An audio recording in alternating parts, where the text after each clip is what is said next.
우리 이 시간에 앞뒤로 좌우로 인사하셨으면 좋겠습니다. 잘 오셨습니다.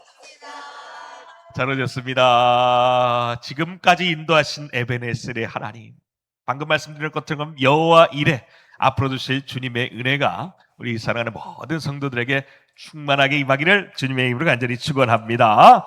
우리가 물리학에 보면은 공명이라는 현상이 있습니다. 이 공명이라는 현상을 이제 과학자들이 증명하기 위해서 여러 가지 예시들을 보여준 것들이 있는데, 그 중에 하나가 뭐였냐, 이제 소리 굽새가 있잖아요. 약간 자석같이 생겨서 이렇게 말발굽처럼 생긴 그 소리 굽새가 있습니다. 땅 치면은 띵 하면서 은은하게 울려 퍼나가는 그 소리를 가지고 있죠. 근데 그 소리 굽새를 여러 개를 이제 한 군데에 모아놓고 이제 거기에서 소리굽새 하나를 땅 치잖아요. 그러면은 나머지 소리굽새들도 이제 같이 영향을 받아서 그 비슷한 주파수를 내는 것을 볼 수 있습니다. 이것을 이제 물리학에서는 공명 현상이다, 그렇게 이야기를 합니다. 이것을 좀 더 우리가 쉽게 이해하기 위해서 또 과학자들이 또 다른 실험을 한 게 있어요. 바로 메트로놈 공명 현상이라는 건데, 한번 보신 분도 있을 겁니다. 우리 한번 영상으로 1분 정도 되니까 한번 보도록 하겠습니다.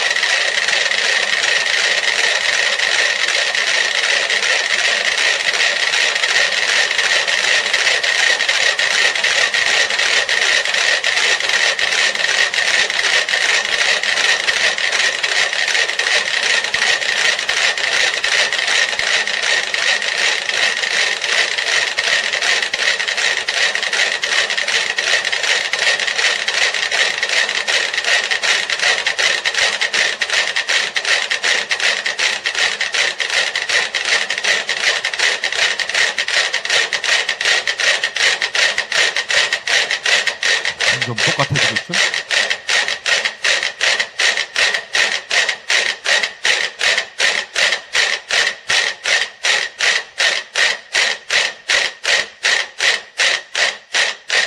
끝에 하나 안 맞았는데 과연 맞을 것인가?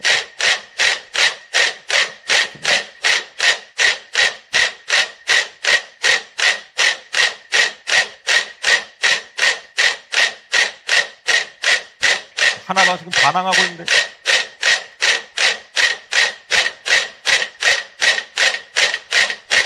점점 맞아 들어가지?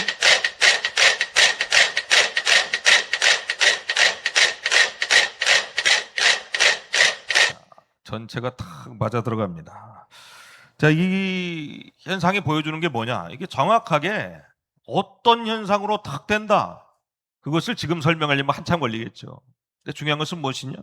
그렇게 영향을 받아서 이렇게 같이 비슷한 주파수 아니면 동일한 움직임, 그런 것을 보는 모습으로 점점 그 운동이 변화한다는 것입니다. 여러분, 이것은 물리학에서만 있는 법칙이 아니라 우리가 이 현상들을 또 영적으로 바라본다면, 여러분, 영적인 세계에서도 바로 이 공명의 법칙이 존재한다는 것입니다. 하나님께서는 지금 저와 여러분의 삶 가운데에 그 은혜의 주파수, 그 은혜의 진동을 끊임없이 발산하고 계십니다. 누구에게나 발산하고 계시다는 거예요.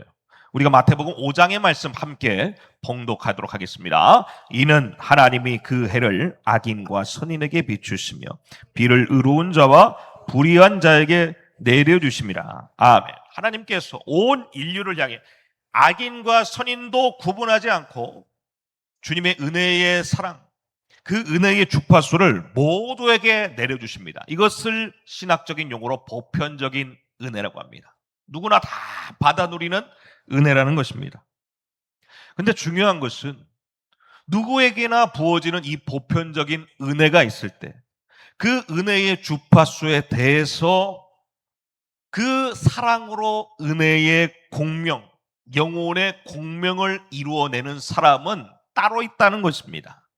모두가 은혜를 받아 누리지만 주님의 그 사랑과 은혜에 대해 그 사랑의 주파수에 자기의 영혼을 떨며 자기의 영혼의 주파수를 주님에게 맡기는 그 사람, 바로 감사라는 주파수로 주님의 은혜에 공명하는 그 사람이 바로 하나님의 마음에 더 깊이 교제할 수 있다는 것입니다. 오늘 이 맥추감사주의를 맞이해서 저와 여러분이 오늘의 말씀을 통해 더욱더 하나님의 사랑을 받아서 간직하고 누리는 저와 여러분이 되시기를 주님의 이름으로 간절히 축원합니다. 먼저 영적 주파수를 맞춘 사람에 대해서 주님께서 뭐라고 하셨냐? 마음의 합한 자라고 표현하셨습니다. 제가 오늘 여러분에게 어떻게 보면 흔히 들어보지 못할 수 있었던 그런 신학적인 부분에 대해서 한번 나눠보고자 합니다. 그것은 바로 뭐냐? 하나님은 편애하는 사람이 있으시다는 것입니다. 아니, 편애라뇨? 사랑의 하나님. 편애라고 하는 것은 뭔가 한쪽에 치우친 그러한 사랑처럼 느껴지죠. 사실은 편애라는 단어는 좀 주님의 이 사랑에 대해서 온전히 다 표현할 수 있는 단어가 아닙니다. 편애라고 하면 좀 그렇고요. 조금 더 풀어서 설명을 하자면 하나님께서는 모든 인류를 향한 놀라운 사랑을, 그 공평하신 사랑, 차별 없으신 사랑을 우리에게 부어주시지만 그 가운데 유난히 하나님의 시선이 머물고 하나님께서 기뻐하시는 특별한 사람들도 존재하고 있음을 우리는 알아야 된다는 것입니다. 하나님은 그러한 사람들을 가리켜서 성경에 뭐라고 기록했냐? 내 마음에 합한 자다. 그렇게 말씀하셨어요. 모두가 합한 자가 되는 것은 아닙니다. 사도행전 13장에서는 이렇게 표현을 하고 있습니다. 우리 함께 봉독합니다. 내가 이새의 아들 다윗을 만나니 내 마음에 맞는 사람이다. 그렇게 선언을 하십니다. 여기에서 내 마음에 맞는 사람, 케레바보란 뜻인데 이 단어의 뜻이 무엇이냐? 바로 하나님의 심장, 하나님의 두근거림과 똑같이 박동하는 그러한 사람을 바로 하나님의 마음에 합한 자다. 그렇게 보여주고 있습니다. 여러분, 우리가 아시다시피 다윗은 도덕적으로 흠결없는 사람이 아니었습니다. 오히려 이 자리에 있는 저와 여러분보다 죄를 지으면 더 지었지. 그런데 그럼에도 불구하고 하나님께서는 다윗을 내 마음에 합한 자, 조금 더 극적으로 이 말을 표현하면 하나님의 편애를 받은 사람이었습니다. 그가 하나님의 편애를 받았던 이유가 무엇이냐? 바로 그가 어떠한 상황 가운데서도 하나님께 올려드리는 감사의 주파수를 놓치지 않았다는 것입니다. 인생의 절망과 낙심하는 그 영혼의 골짜기에서도 감사를 멈추지 않았고, 또 반대로 다윗이 가장 충만한 영광의 자리에 있을 때에 그 자리에서도 하나님께 감사의 주파수를 올려드렸다는 것입니다. 그러니까 어떠한 상황에서도 다윗은 하나님의 마음에, 그 하나님의 사랑에 내 영혼을 맞출 수 있는 그러한 축복의 사람이었다는 것입니다. 특히 다윗이 환난 날에 드린 감사들이 엄청나게 많이 있죠. 여러분, 우리가 특히 가져야 될 감사의 자세 중에 하나가 무엇이냐? 바로 환난 중에 주님 앞에 드리는 감사의 제목이 있어야 한다는 것입니다. 왜냐? 환난 중에 감사는요, 맹목적인 감사가 아닙니다. 그냥 괴로운데도 어쩔 수 없이 드리는 의무적인 감사가 아니라 바로 그 인생의 절망 가운데에서도 무엇을 고백하냐? 이 모든 것도 하나님이 하시는 일이다. 이 모든 것도 하나님께서 준비하신 일이다. 인도하신 일이다. 즉 하나님의 주권을 인정하는 감사이기 때문에 특히 환난 날의 감사는 더욱더 귀하다는 것입니다. 사랑하는 여러분, 지금 이제 벌써 우리 2026년의 절반을 지나는 맥추감사주일입니다. 우리가 흔히 맥추감사주일 뭐라고 합니까? 지난 6개월 동안 우리의 인생을 이끌어주신 하나님의 은혜에 감사한다고 우리가 드리는 절기예요. 그런데 이 6개월의 기간 동안 감사의 제목이 없는 사람들도 있을 것입니다. 그 감사의 응답이 더디게 느껴지는 사람들도 있을 것입니다. 오히려 반대로 작년보다 지금의 상황이 더 안 좋게 느껴지는 그러한 환난의 지대를 지나는 분들도 계실 것입니다. 그러나 성경은, 그러나 다윗은 우리에게 어떠한 감사를 가르치냐? 이 모든 것 하나님이 하시는 일이다. 즉 하나님의 마음에 내 마음을 맞추는 영혼 공명의 사람, 그 사람이 하나님께 진정한 감사를 드리고 있다. 그것을 우리에게 가르쳐주고 있는 것입니다. 사랑하는 여러분, 우리가 이 맥주감사절을 지날 때 무엇보다도 정말 어떠한 상황이든, 정말 기쁨이 넘치든 아니면 아직 그 기쁨이 찾아오기 직전이든 우리가 하나님의 마음과 그리고 하나님의 예비하심에 우리의 마음을 맞출 수 있는 저와 여러분이 되시기를 주님의 이름으로 간절히 축원합니다. 두 번째로 하나님은 어떻게 하시냐? 하나님은 감사하는 사람을 찾으신다는 것을 우리가 반드시 알아야 됩니다. 찾으세요. 오늘 그 비밀을 보여주는 사건이 오늘 말씀에 나오는 10명의 나병 환자 이야기입니다. 오늘 예수님께서 예루살렘으로 가시는 도중에 10명의 나병 환자를 만났죠. 그런데 이 10명 모두 주님께서 너는 고쳐주고 너는 안 고쳐주고 이게 아니었어요. 그들 10명 모두 주님 앞에 감사하지도 않고 아무 일도 하지 않았지만 주님이 그들을 불쌍히 여기서 10명 모두를 동일하게 그 끔찍한 질병에서 해방시켜 주시는, 아까 전에 제가 서두에 말했던 그 보편적인 은혜, 누구에게나 주시는 은혜, 그 은혜를 부어주셨단 말입니다. 그런데 가던 길을 돌이켜서 치유함 받고 자기 룰루랄라 집으로 가던 길을 돌이켜서 다시 예수님의 발 아래에 돌아와서 엎드리고 감사를 올린 사람은 이방인 사마리아 사람 단 한 사람뿐이었습니다. 그러면 이제 우리는 이 말씀 보면서 그 이방인 사마리아 사람 정말 당시 무시당하는 사람이었는데 그럼에도 불구하고 하나님 앞에 감사드린 사람 대단하다. 우리도 그 감사하는 사람이 되어야겠다. 우리가 이 말씀에 많이 주목을 하죠. 당연합니다. 그런데 우리가 더 주목해야 될 것이 무엇이냐?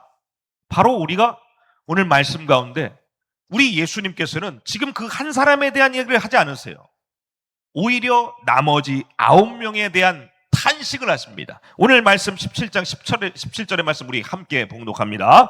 예수께서 대답하여 이르시되 열이 다 깨끗함을 받지 아니하였느냐? 그 9은 어디 있느냐? 그 9은 어디 있느냐? 여러분, 오늘 이 주님의 질문은요, 하나님께서 우리에게 한량없는 사랑을 부어주시는 거예요. 그런데 그 사랑을 부어주시고도 그 은혜를 내려주시고도 피조물에게 응답받지 못하는 하나님, 창조주 하나님의 섭섭한 마음, 그 탄식하는 마음을 보여주고 있는 것입니다. 하나님께서는 은혜를 베푸시고 그냥 가만히 돌아서시는 분이 아니십니다. 기적을 경험한 우리의 입술에 무엇을 기다리시냐? 감사를 애타게 찾고 기다리신다는 사실입니다. 그럼 어떤 사람 그래요? 하나님 은혜 베푸시고 감사를 받길 원하고 그런 예의를 받기를 원하고, 하나님 어떻게 보면 점스러운 하나님 아니신가? 통 크신 하나님은 베풀어 주시고 그냥 쿨하게 돌아서시는 하나님, 우리가 이렇게 생각할 수 있죠. 근데 하나님께서는 그러면 왜 우리에게 감사를 받길 원하시는가? 왜 그럴까요? 왜 하나님은 감사를 받길 원하실까요? 그것은 여러분, 그 감사를 통해서 저와 하나님의 관계가 다시 세워지는 것을 원하시기 때문에 그렇습니다. 여러분, 우리가 한번 예를 들어 볼까요? 여러분이 우리가 가끔씩 어떤 불쌍한 사람들이나 아니면 TV에 나오는 불쌍한 사람들이 있어요. 그럼 그것을 우리가 도울 때가 있죠. 이것을 은혜를 베푼다고 우리가 규정을 해봅시다. 근데 그 사람과 관계를 맺지 않는다면 감사를 받을 필요가 없어요. 그냥 도와주고 이제 그 사람의 인생 어떻게 될지 우리의 소관도 아니고 관심도 아닙니다. 그냥 생각하지 않으면 되는 거예요. 근데 여러분, 우리가 인생 가운데 관계들도 보세요. 앞으로 계속 줄 함께할 관계입니다. 이 사람과는 죽을 때까지 함께할 관계야. 그러면 우리가 어떻게 됩니까? 서로 간에 그 감사가 그 관계를 더욱더 아름답게 세워간다는 것입니다. 하나님이 저와 여러분에게 감사를 원하시는 이유는 무엇이냐? 바로 저와 여러분의 인생을 그 한 번 은혜를 베풀어 주시고 이제는 내가 너 신경 안 쓸게, 너 살만하니까 신경 안 쓸게, 이러한 관계가 아니라 앞으로 너와 나의 관계가 더욱더 아름다워지길 원한다. 그렇게 우리의 관계를 더욱더 깊이 새기고 나가 싶어 하시는 하나님의 사랑이, 그 하나님의 관심이 바로 우리를 향해 감사로 표현되길 원하신다는 사실입니다. 여러분, 상관없는 사람이면 베풀고 끝이에요. 그러나 상관이 있기 때문에 주님이 우리를 기뻐하시고 함께 하시고 싶어 하시기 때문에 감사를 기다린다는 사실을 기억하시기를 주님의 이름으로 간절히 축원합니다. 오늘 말씀을 보면 그 사람이 돌아왔다라고 했죠. 이 돌아왔다라는 단어가 뭐냐? 휘포스트레포라는 단어입니다. 이게 뭐냐? 자신이 가던 길을 돌이켜서 유턴해서 하나님께로 돌아왔다는 거예요. 예수님께로 돌아왔다는 것입니다. 여러분, 이처럼 지금도 주님께서는 어떻게 보면 저와 여러분 모두를 향해 탄식하고 계실 수도 있습니다. 예수님께서 너희 분명히 10명 다 은혜를 받았는데 나머지 9은 어디 있느냐 하신 것처럼 저와 여러분에게도 그렇게 말씀하실 수 있어요. 너희들 은혜를 받지 않았느냐? 너희를 내가 지켜주지 않았느냐? 보호해주지 않았느냐? 그런데 너희는 지금 어디 있느냐? 지금 주님께서 우리의 감사를 기다리시는 그 주님이 계실 수도 있습니다. 그러한 주님 앞에 모든 은혜의 근원 되시는 그 주님 앞에 믿음과 찬양, 감사로 서시는 저와 여러분이 되시기를 주님의 이름으로 간절히 축원합니다. 감사는요, 여러분 저 문장 한번 우리 함께 읽어보도록 하겠습니다. 함께 봉독합니다. 감사는 은혜의 근원이신 주님께로 영혼의 방향을 틀어버리는 위대한 결단입니다. 아멘. 그냥 예의가 아니라는 거예요. 예의 문제가 아니라는 것입니다. 하나님께로 돌아가는 거예요. 감사는 내 발걸음이 하나님께로 돌아가는 것입니다.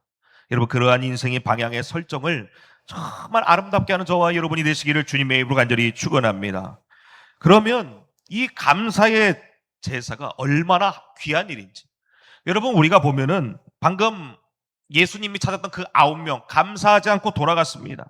우리 가운데도 하나님께 주신 은혜에 대해서 감사하지 않고 그냥 제 갈 길 가는 사람이 있을 수 있습니다. 그러면 감사하지 않는다고 해서 그 사람의 인생이 당장 나락에 떨어지든지 멸망할 것인가? 그러지는 않습니다. 감사하지 않는 사람에게 하나님께서 지금 당장 아까 전에 말했던 보편적인 은혜를 거두어 가시는 것은 아닙니다. 그러나 여러분 기억하시길 바랍니다. 감사하지 않는 영혼은 이미 받은 하나님의 은혜조차도 은혜로 인식하지 못하게 된다는 것입니다. 그래서 감사는 무엇이냐? 하나님의 은혜를 끌어오는 기술이 아니라 이미 우리 안에 주어주신, 부어주신 그 은혜를 다시 한번 볼 수 있게 만드는 영적인 눈이라는 것입니다. 여러분, 그러면 하나님께서는 어떠한 감사를 원하실까? 거기에 대해서 다윗이 우리에게 힌트를 줬습니다. 시편 69편의 말씀 우리 함께 봉독합니다. 내가 노래로 하나님의 이름을 찬송하며 감사함으로 하나님을 위대하시다 하리니 이것이 소 곧 뿔과 굽이 있는 황소를 드림보다 여호와를 더욱 기쁘시게 할 것이라. 아멘. 구약 시대에서는 뿔이 달린 것들, 굽이 있는 것, 온전한 황소, 그것이 사람이 주님 앞에 드릴 수 있는 가장 값비싼 제물이었습니다. 사람들은 그래서 그 짐승의 크기 그리고 그 헌물의 액수가 우리 하나님의 마음을 움직일 수 있을 것이라고 그렇게 판단을 했습니다. 그런데 다윗은 알았어요. 다윗은 하나님의 그 심장을 진동시키는 사람은 어떤 사람이냐? 바로 짐승의 타는 냄새가 중요한 것이 아니라 우리의 심령 가운데 진정으로 주님 앞에 감사의 노래를 올려드리는 그 감사를 우리 하나님께서 기쁘시게 받으신다는 사실을 다윗은 알았다는 것입니다. 여러분, 다윗이 성경에 기록할 때 찬양합니다. 그럴 때 쓰였던 단어들이 뭐냐면 야다라는 단어예요. 야다. 여러분, 이 야다라는 뜻이 뭐냐면 빈손을 높이 든다는 거예요. 빈손을 높이 든다. 내 손을 주께 높이 듭니다 이러잖아요. 여러분, 이것은 무슨 뜻일까요?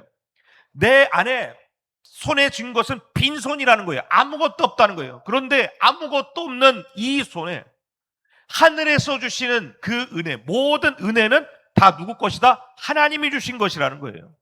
나는 내가 이룬 것 없습니다. 주님, 내가 왕이지만, 지금 다윗 왕이지만, 통일 왕국을 일으켰지만 주님, 내가 한 것 아무것도 없습니다. 내가 준 것 아무것도 없습니다. 나 빈손으로 태어났습니다. 그러나 이 모든 건 나에게 채워주시고 부어주신 분은 하나님입니다. 이게 감사라는 겁니다. 이게 야다. 빈손으로 주님 앞에 감사하면서 나 행복합니다. 이것이 감사라는 것입니다. 사랑하는 여러분, 다윗이 오늘 드린 이 황소보다 진한 감사를 드린 다윗, 그러면 이 다윗이 그 감사를 통해 어떻게 됐을까? 사무엘하 7장에 보면 다윗이 모든 전쟁을 끝내고 이제 평안함 가운데 자기는 화려한 백향목 궁전에 있었습니다.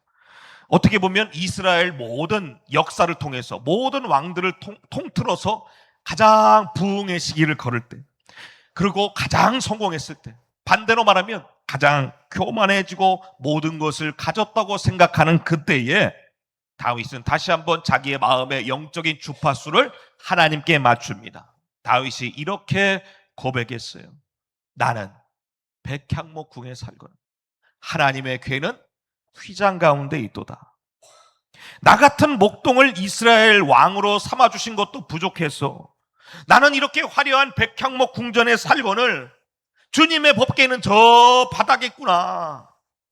지금 자기의 인생, 자기의 가진 재물을 묵상하는 것이 아니라 지금 하나님을 생각하는 거예요. 하나님 저기에 계시면 안 되는데.